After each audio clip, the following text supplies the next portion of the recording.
ગુજરાતના મુદ્દેઓ રાજકોટ મુકામે ભેગા થઈ રહ્યા છે અને એ એટલા માટે ભેગા થઈ રહ્યા છે કે દરેક પક્ષ દ્વારા જ્યારે જુઓ ત્યારે બ્રાહ્મણોનું અપમાન થતું હોય એવું અમને લાગી રહ્યું છે.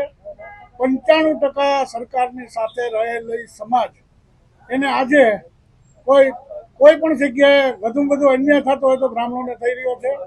કહેવાતી પાર્ટીઓમાં ભાજપમાં તો એવું છે કે વાણિયા બ્રાહ્મણની પાર્ટી કહેવાય, બ્રાહ્મણે ઉભે કરેલી પાર્ટી કહેવાય. એની અંદર અમને ખૂબ અન્યાય થઈ રહ્યો છે અને જે મિલનભાઈએ કીધું એમાં અમારો સંપૂર્ણ સહકાર છે. સૌરાષ્ટ્ર સમસ્ત સમાજ આમાં સંપૂર્ણ સાથે છે. જય સોમનાથ, જય પરશુરામ.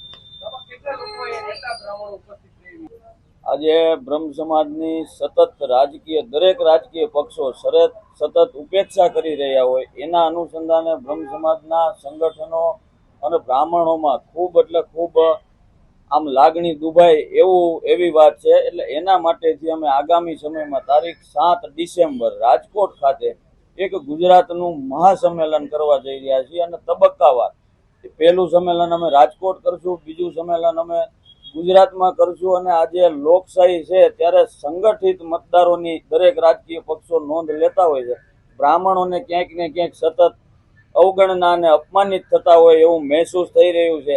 ઉદાહરણ તરીકે શશિકાંતભાઈ પંડ્યા, રાજેન્દ્રભાઈ ત્રિવેદી, અમારા રાજકોટમાંથી પણ આ નીતિનભાઈ ભારદ્વાજ, કશ્યપભાઈ ભારદ્વાજ, આવા અનેક નામો છે કે જેમની સતત ને સતત ક્યાંક ને ક્યાંક ઉપેક્ષા કરવામાં આવતી હોય એવું અમને લાગી રહ્યું છે. ત્યારે અમને રાજકીય પક્ષો મહત્વ આપે એના માટેથી અમે એક પ્રયત્ન કરવા જઈ રહ્યા છીએ અને બહુ આખા ગુજરાતનું મહાસંમેલન અમે કરવા જઈ રહ્યા છીએ.